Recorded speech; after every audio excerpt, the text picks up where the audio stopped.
A continent with huge opportunities. We look at how China, Russia, and the United States are investing in Africa. Hello, I'm Mike Walter, sitting in for Sumitra Nydoo, and this is The Heat.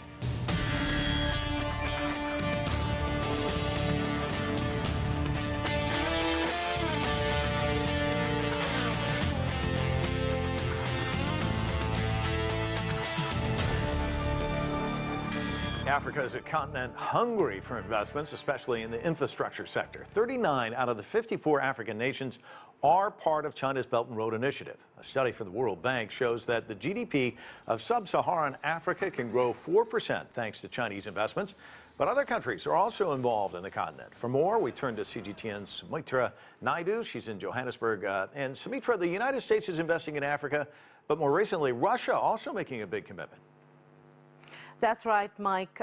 There's huge investments and there's huge investment potential in Africa. Yes, the continent has a number of challenges, but there are massive gaps and opportunities for investment. Africa, for instance, needs between $130 and $175 billion annually to be invested in infrastructure. There are huge gaps in other impact areas in terms of social, housing, transport.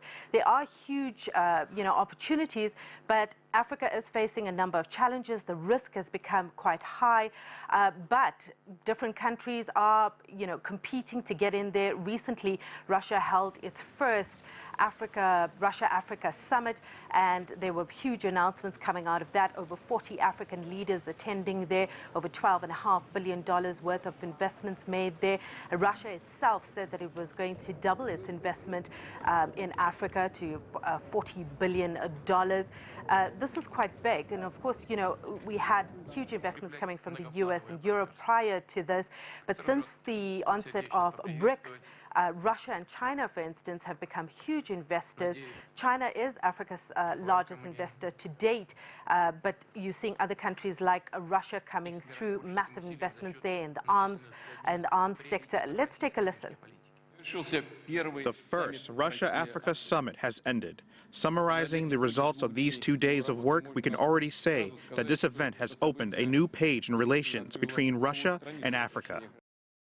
So there you have it. There's huge investments coming through from Russia now. We're seeing ongoing investments coming through from China, but still a number of challenges. Of course, the U.S. has come, of recent have been held, the U.S. has been holding Africa summits, but the investment has been lagging. We also saw recently Theresa May, when she was still the Prime Minister of Britain, visiting African countries to strengthen relationships with these countries to see what deals can be made. But they have become late to the party. BRICS countries are still leading that investment drive into the continent. Mike? So we know it's 64 countries. It's a big continent. What are some of the big challenges facing the African continent? Well, there are quite a few challenges. If you just look at South Africa, for instance, South Africa has had governance breaches, huge governance breaches of recent. These are things that investors look at. We're having a huge problem with supply constraints, and that was purely based, it came from mismanagement, it came from corruption.